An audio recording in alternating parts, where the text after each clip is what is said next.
Hey babe, ready to move to Thailand this morning? Yes. Okay. Let's go. All right, everything we own, a pile of suitcases, more than we need, but everything we've got. Here we go.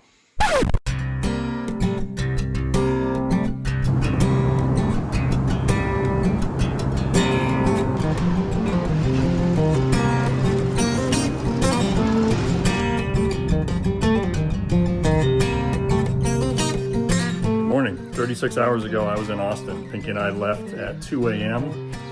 on Sunday, and now it is 6:30 p.m. on Tuesday, I think. Does that make sense? Wednesday? I don't even know. It's been 30 some odd hours, almost 40 hours of travel, and we are here in the village in Phetchabun, Thailand. Give you a little tour of Pinky's property here. This is her parents' house. This is the one that we built for them, or Pinky built for them a couple of years ago. This is on the land that she grew up on as a kid. And I've been here a handful of times over the years, and there's always like significant amount of evolution every time I'm here, from the little like kind of ramshackle house shack that was here originally that Pinky grew up in. That's been deconstructed and reconstructed in a few different forms over the years to what we have now. So pretty interesting little property. It started out with, I think, just this lot here, and then they bought the lot that I just showed you where the house now sits on, and kind of expanded the property. So Dad's a pretty industrious guy, and he's always got, I don't know, a million or so projects going on. So there's always something under construction or in the works, or something being worked on. So here he is. Swadee Cup. I think I just woke Mom up down there. She's taking a nap. She's not feeling so good today, so retreated back up here near the house. Yeah, I've got some banana plants here, banana trees. Chickens are over here. Various gardens and fruit trees. Pinky built this house originally, and of course Dad had to immediately start building this overhang and pour this garage pad here, which has actually turned out really nice. Got the machine to deal with the rice here, and I don't know what that's called, but they like dehusk the rice after that's picked. And I don't know, maybe a year or so's supply of rice stacked up here, which is a pretty common thing in most Thai households. One thing I was certain to do before moving here was pre-order some kettlebells. So these things were waiting here for me when I arrived, so I can keep the fitness and exercise on track. I got my trusty TRX. It's been around the world with me, and you guys have been following me for any amount of time. You'll recognize the mats here. So yeah, Lazada, kind of like the Amazon Prime of rural Thailand. Got the kettlebells here, so don't miss a beat on the workout routine. So it's day 2 here in the village, and still zombie level jet lag, but it was cool yesterday to go out and check out the village a little bit, and more importantly to check out the house that Pinky and I have been eyeing and have actually made an offer on sight unseen a month or so ago when we were still in Texas. We're at a stalemate with the seller on the price. He wants a little more than I was willing to pay sight unseen. So it was good to get out here and actually look at the property and just kind of take in the condition of the land and the house and all the stuff. So some mixed emotions there for sure. The land was better than I expected. I really like the piece of land. It's I think about 6 rai, which is about 2.5 acres, in a good spot near town here, near the village, but just far enough away from the family's homes so that there's enough separation, I think, that we won't totally drive each other crazy and be tripping over each other. But the house itself was a little rougher than I had hoped. So it's about a 12-year-old property. It's got some weird additions on it, and the whole thing is, has been vacant, I think, for a couple of years, and will need some TLC for sure to bring it back. So kind of what we're wrestling with now, Pinky and I, is to proceed with purchasing that house, which may require us to meet the seller at his price if there's no more wiggle room. I don't think he's super motivated to sell, which means that we're probably paying above market. And as a real estate investor, I just hate to do that. But there is a certain element of just the fact that we love the location, then it fits. And if it's gonna, if we're gonna try to make a life of it here, or make a go of it in rural Thailand, that would be a good piece of property for us to own. So trying to balance the reality of the real estate market here and our own personal satisfaction without rationalizing doing something financially reckless in terms of overpaying for a piece of property. So still some discussion there. I might go back over to that house today and take another look. I did walk the whole property yesterday and spent quite a bit of time there, but maybe a second look would help me make that decision. The other option that we have is to stay here with the parents. As cool of a property as they have, I just don't like the idea of cohabitating with anybody. And it's nothing against her parents. It's more just I need my own space. If I'm going to be here, I need to have my own projects. And some chickens here. As cool as this property is, just I don't feel like it's mine. I just feel like I'm staying at somebody else's house, and I'm not comfortable with that feeling. So, I'm wrestling with, like, if this is going to work, if living and making a go of it in rural Thailand is going to work for us. I see the chances of success if I'm here with the parents, staying with them, very slim. Like, I just don't see that working long term. I think I'm just going to get frustrated cohabitating with these other people, and they're great people, but I just don't see it working out for me. So if this is going to have some level of success, I need my own spot. Now, with that said, that doesn't guarantee that I'm going to be content here either. I mean, there is a chance that we could buy that new property, and 6 months or a year down the line, we just decide that we just cannot hack it in rural Thailand, or there's some other compelling reason why we've got to go. And if that's the case, then, real estate in general is typically illiquid. Real estate in rural Thailand is even more illiquid. So very, very, very difficult to move properties here at all, which is not the end of the world, short of some massive financial catastrophe on my part and the need to liquidate that property. I'm not opposed to just having it, just owning it, and maybe we visit it a couple times a year, or rent it, or let a family member stay there. Like, I'm not totally concerned about that, but if I'm being honest, it is a factor. So I don't know. We're going to go and check out some other properties in town today, and we've got a couple other errands to run. I've got to register with the town because I'm a foreigner with a visa. I've got to register that I'm here, and anytime I switch residence or even go to a hotel, that's supposed to be registered so they can keep tabs on me. And I think we're going to go and maybe check out a couple pieces of land that are for sale, a couple other houses that I know are for sale, just to try to give myself some comparison and try to make a decision one way or the other on this kind of subject property that we've been chasing for the past couple months.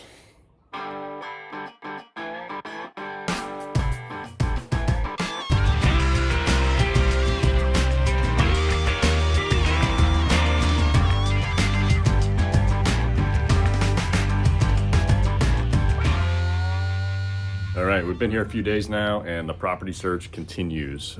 Pinky and I spent most of yesterday running around town, again, looking at different properties, and actually had pulled the trigger on making a move to another property that she owns through her family. This is one that we bought them, I can't even remember now, 6-7 years ago. Just bought the piece of land and then built what was going to be, and was for a period of time, an operating pig farm that her parents ran up until... This was a handful of years ago. I don't know much about it, but apparently there was some disease that came through and wiped out a significant number of pigs all throughout Thailand, and I think throughout Asia.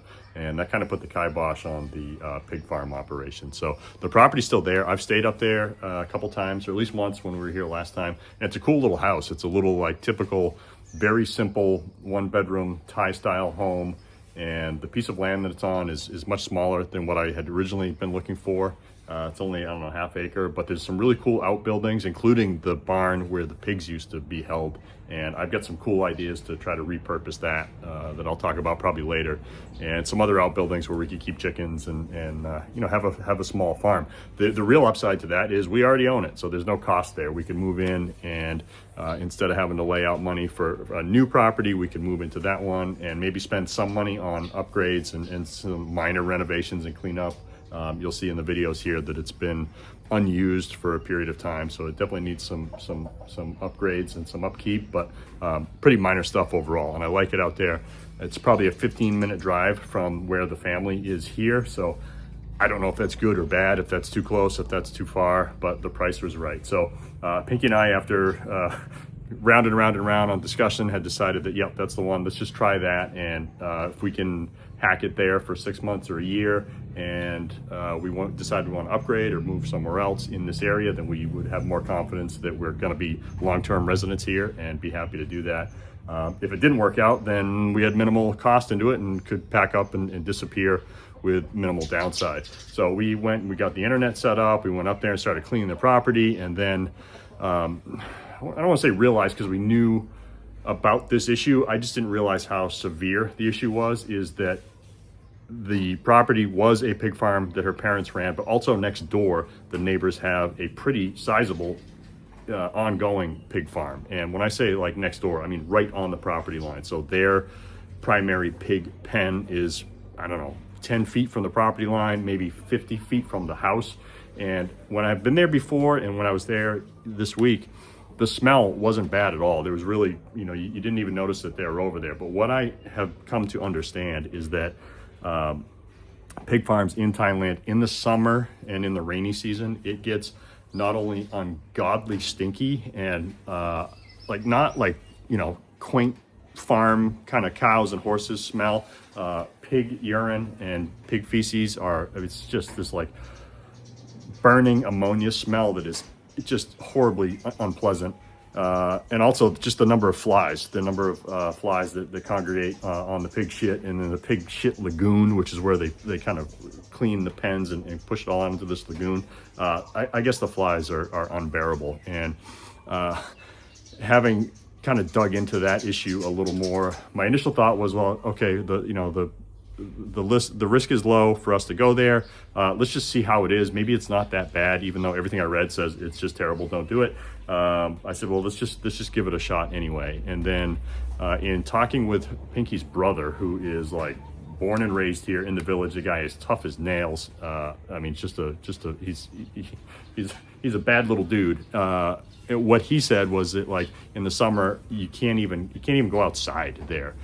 Because it smells so bad and the flies are so severe. So like, that's what did it for me, is listening to him, who I'm sure can endure misery well beyond where I would tap out. Even he did not want to go outside there in the summer because it was that bad. So that was kind of like, okay, if he can't handle it, I'm definitely not going to be able to handle it. I thought it was pretty tough in these situations, but hearing that, I'm out. So we have changed gears and abandoned the idea of moving to Pinky's pig farm. And now we're back at the parents' or the in-laws' house here and trying to figure out what our next move is.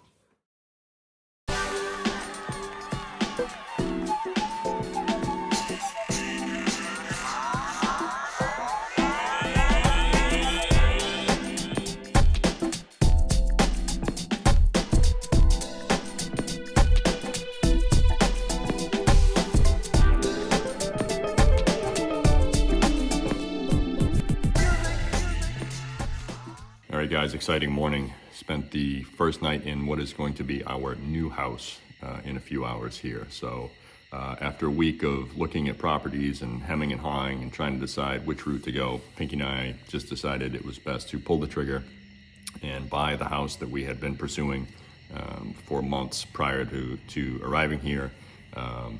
It was kind of our original plan. We got here, had some questions or doubts, or not even so much doubts, just trying to make sure that it was the best option compared to the other opportunities that we had or the other directions we could take. But in weighing all the things combined, the location, the proximity to her family, the layout of the house, which is just a very simple, straightforward Thai style house. This is not a typical kind of luxury house that you see a lot of the foreigners having, but and I'll give you a tour later on. But yeah, we're here. So we've been here all week. The seller was nice enough to give us kind of possession prior to closing, so we've been here all week cleaning and painting, and there's a lot of work to do here. And then last night we officially moved our bed and our stuff over from Pinky's parents' house, and we stayed here last night. So we're supposed to meet the seller in town this morning to actually handle the closing, which in Thailand is very straightforward. You pretty much just go down to the land office, walk in, they go through the title, make sure everything is clean, you sign it over, you pay the guy, and you own the property. So we'll be doing that in a few hours, and yeah, pretty excited to be here. What's going on here? We get some papaya. Papaya season? I do. Okay, look at that. Oh, Oh, good. อันนั้นเพิ่มมาแล้วลงมาเลยนะเอานี่น้ำตามึงเอาไปได้กินดิล่ะบอ ooh. Say papaya salad tonight. So, okay, so closing occurred yesterday, officially closed on this property here. And it was, I guess, relatively smooth by Thai standards, more akin to like going to the DMV to register a vehicle than it was a real estate closing, at least what I'm familiar with in the US. So yeah, you go to the land office, take a number, sit and wait, and finally you get to see somebody. You go over the deed that they have on file there. There's a series of meeting with different people, paying different fees, and slowly working your way through the process. Took about 7 hours all told, which was a long day, but we got it done. So now the real work begins, and that is to clean this place up. So kind of walking the perimeter of our field right now, which is nice. I love that about this property is a lot of you know I love to walk, and there's a nice little path that goes around the property here. And I'm right on the property line, and you can see my neighbor's property here.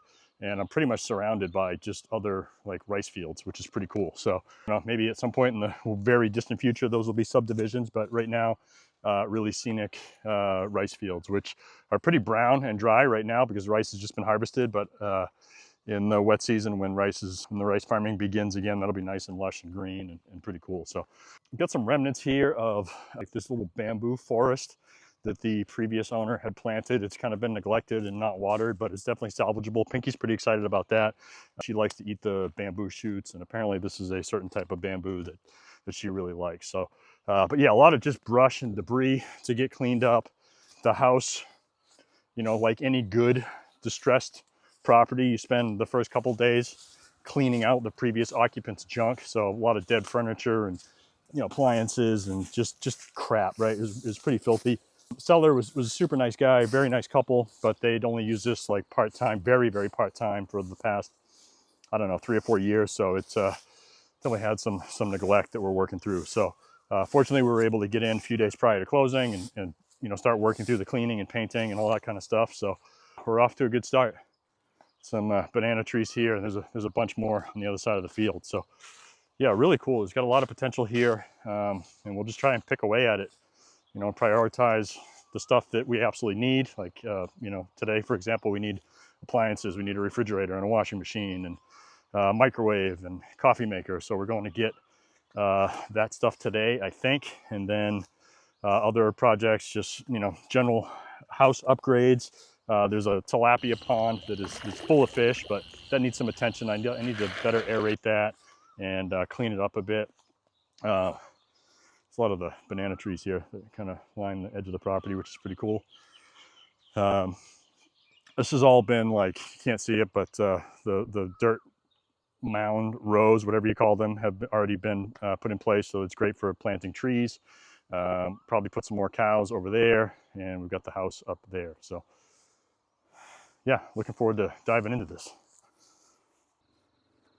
Here's the tilapia pond, which I'm trying to decide what to do with. I'll probably do nothing for a while until we actually live here and I can get a better feel for it. But that thing is absolutely loaded with tilapia, which the previous owner has been feeding, and I will continue to feed. And I'm looking forward to some good tilapia protein. Pond definitely needs to be cleaned out. I'll probably test the water. I don't think there's going to be a lot for heavy metals and pesticide pollutants, but I definitely want to confirm that. And then it will absolutely need some sort of aeration. So trying to work out a solution for that now. It's one of those tricky things when you buy a house is your inclination is to just dive in and do everything. And then a few months later, you decide, oh, I should have done something different. So trying to hopefully make strategic improvements, but wait a little bit before doing anything drastic. One of the thoughts is actually to just dig this out and maybe double or triple the size of it.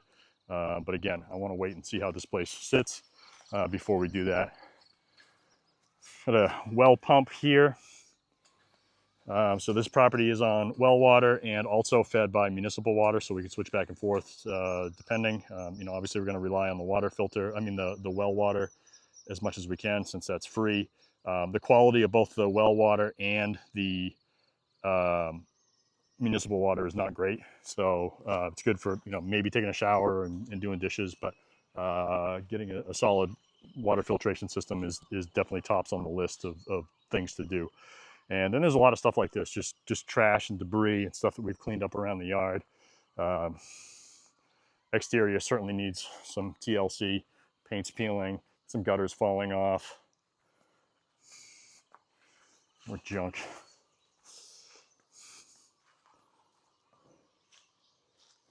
Pigeons are wreaking havoc trying to nest up in the eaves there, so we're gonna have to figure out a solution for that. That's what I got. These, I'm not sure what they're called, but the water pre-filters, which will filter out some of the sludge, but certainly not make it appropriate for drinking.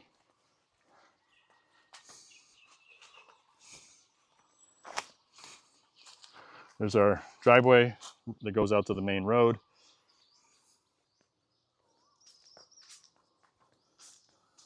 The carport. And pretty basic Thai house. This is not a lavish palace like you see a lot of the foreigners here come and build. This is very basic. It was built by Thai people for Thai people, and it's solid but simple, which fits us perfectly. Okay, here's the inside of the house. Got the living room here, one bedroom there, another bedroom that Pinky's lurking in over there. So dirty, but functional. Got some stuff that needs to be repaired, ceiling cracks and that kind of stuff I'll have to tackle. Bathrooms are typical Thai style, ancient corroded fixtures, but very usable. Got your indoor kitchen here, at least sink, no stove or fridge in here yet. And then outside is my favorite part of the house. This is the traditional kind of Thai style kitchen, which is more outdoors. And you see various setups like these on most Thai houses. What I like about this is it's open air, but it's also like fenced in, so it's secure against the more honest thieves, and especially the dogs or animals that would get in here. So decrepit gas stove, which will get replaced. Sink is currently non-functional. It works, but the drain is broken. Wife making coffee. Everything needs to be cleaned, repainted. Another Thai-style bathroom here.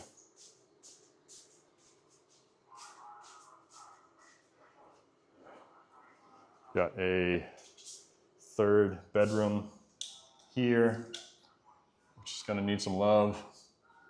And then this fourth back bedroom, which will be my office, which I'm trying to get back online ASAP so I can get back to work.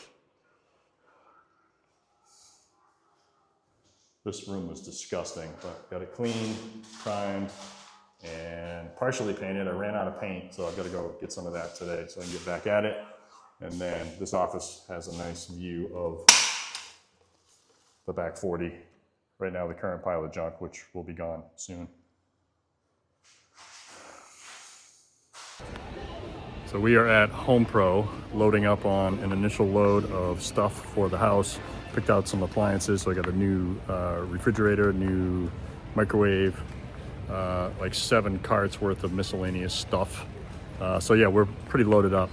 Funny thing about Home Pro is it's kind of like the Lowe's Home Depot equivalent, but like at Lowe's, it might take you 20 minutes, 30 minutes to walk around and find an employee who can help you. Here at Home Pro, they find you. There are, 100 plus employees walking around in the store. And when you are looking at something, they will stand next to you, either one or two of them, and just loom and look at you creepily while you're trying to figure out what you want. Which is nice when you actually need help. It doesn't really help me much because I can't understand any Thai anyways, so it just leads to more awkward conversations. But today Pinky's here mercifully and is running translation duties so that I don't have to fumble through Google Translate and a game of charades. But yeah, productive day here in Phetchabun City. Oh yeah, the other thing is I'm psyched to have this store A lot of the stuff in our village is kind of really small, mom and pop, very limited selection. So to have a store like Home Pro is nice, just for the selection, but it's about an hour and a half away. So if you're anything like me, typically when I'm doing any sort of renovation project, I am at Lowe's or Home Depot, I don't know, 17 times a day, back and forth, back and forth, back and forth. And I've got to be much more strategic about my Home Pro shopping trips, because it's a 3-hour round trip, just travel time alone. So got this one in the books. This entire line is ours. So we've got, I think, I don't know, however many shopping carts, however many employees have been escorting us through the store for the past hour and a half. I don't even want to see that thing.